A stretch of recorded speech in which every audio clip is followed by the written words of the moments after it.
अस्सलामुअलैकुम। आज मैं आपको बुक D1 जिसका चैप्टर नंबर 1 है उसकी एक्सरसाइज 1C का क्वेश्चन 6 कराऊंगी। आइए हम क्वेश्चन 6 रीड करते हैं। A number has exactly 12 factors, two of which are 40 and 100.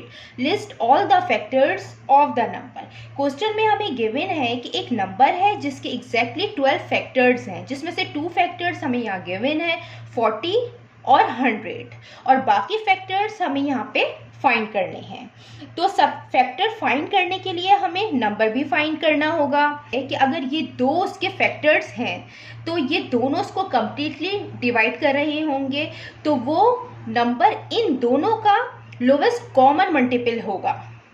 तो हम यहाँ पे लोवेस्ट कॉमन मल्टीपल किस तरीके से फाइंड करेंगे, हम यहाँ पे प्राइम फैक्टराइजेशन यूज करेंगे।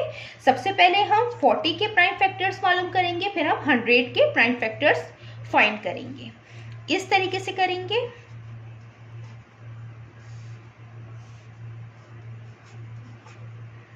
इसको हम 2 से करेंगे। 2 2 ज़ा 4, 0 का 0। ये भी 2 से होगा। 2 10 ज़ा 20। 10 आया है तो 10 2 से डिविजिबल होता है। 2 5 ज़ा 10। 5 सिर्फ अपने ही नंबर में आता है और अपने ही नंबर से डिविजिबल होता है, तो ये 5 से ही होगा। 5 1 ज़ा 5। अब इसका लास्ट डिजिट 0 है। 0 इज द इवन नंबर, तो ये भी 2 से ही होगा। 2 5 ज़ा 10, 0 का 0। अगेन हम इसको 2 से करेंगे। 2 2 ज़ा 4। 5 माइनस 4 1, 1 0 10, 2 5 ज़ा 10। अब ये 25 है, ये 5 से डिविजिबल है। 5 5 ज़ा 25 और 5 1 ज़ा 5। अब हम इनके प्राइम फैक्टर्स लिखते हैं प्रोडक्ट की फॉर्म में। 40 के 2 इंटू 2 इंटू 2 इंटू 5। अब हम 100 के लिखेंगे प्राइम फैक्टर्स प्रोडक्ट की फॉर्म में। 2 इंटू 2, 5 के नीचे 5 लिख देंगे और यहाँ पे 5 है। अब हम इन दोनों में से देखेंगे कि दोनों के कॉमन फैक्टर्स कौन कौन से हैं। यहाँ पे 2 दोनों में कॉमन है, यहाँ पे भी 2 दोनों में कॉमन है, और यहाँ पे 5 कॉमन है। तो अब जो हम इनका लोवेस्ट कॉमन मल्टीपल लिखेंगे ऑफ 40 और 100 का, इस तरीके से करेंगे कि जो कॉमन फैक्टर्स हैं हम उनको 1 टाइम लिखेंगे। यहाँ पे 2 1 टाइम आएगा और यहाँ पे 5 1 टाइम आएगा, और जो अनकॉमन फैक्टर है वो भी हम मल्टीप्लाई करेंगे, और इनको मल्टीप्लाई करने से जो नंबर आएगा वो लोवेस्ट कॉमन मल्टीपल होगा 40 और 100 का। तो हम इसको मल्टीप्लाई करते हैं। यहाँ पे 5 है। अब हम इनको मल्टीप्लाई करते हैं। 2 2 ज़ा 4, 4 5 ज़ा 20, 22 ज़ा 40 और 45 ज़ा 200। तो ये लोवेस्ट कॉमन मल्टीपल हमने फाइंड किया है 40 और 100 का, तो वो आया है 200। इसका मतलब है कि 200 ही वो नंबर है जिसके एग्जैक्टली 12 फैक्टर्स हैं। तो 2 तो हमें यहाँ पे गिवन है, तो हम इसके 10 फैक्टर्स और फाइंड करते हैं, लिखते हैं हम इसके।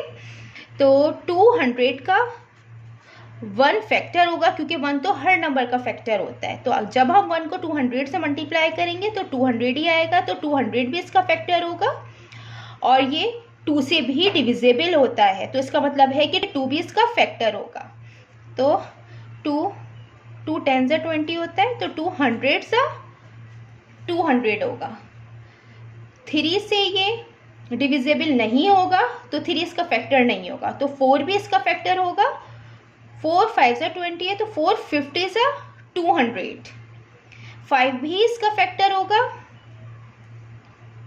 40 5 इंटू 40 200, तो 5 भी इनका फैक्टर होगा। ये 6 से भी डिविजिबल नहीं होगा और ये 7 से भी डिविजिबल नहीं होगा। ये 8 से डिविजिबल होगा। ये 8 से 8 इंटू 25 करेंगे तो ये 8 से डिविजिबल होगा। किस तरीके से? 8 2 ज़ा 16, 20 माइनस 16 4, 0, 8 5 ज़ा 40, तो 8 25 ज़ा 200 आता है, तो ये 8 से भी डिविजिबल है और 25 से भी, तो ये भी दोनों इसके फैक्टर हैं। 9 से ये डिविजिबल नहीं है, तो 9 इसका फैक्टर नहीं है। 10 इसका फैक्टर होगा। 10 20 सा 200 होता है, तो इसका मतलब है कि 10 भी इसका फैक्टर है और 20 भी। अब हम इसको काउंट करते हैं कि इसके 12 फैक्टर्स हैं, 1 2 3 4 5 6 7 8 9 10 11 12। इसके अंदर 40 और 100 तो हमें गिवन थे, तो वो भी हैं। तो इसके हमने फैक्टर्स की लिस्ट हमने यहाँ पे लिख ली है, और 200 ही वो नंबर है जिसके एग्जैक्टली 12 फैक्टर्स हैं। अब हम यहाँ पे लिख भी देते हैं, therefore the number is 200 and its factors are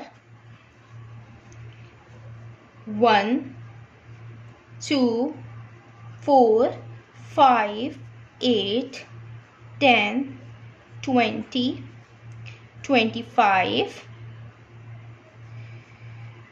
40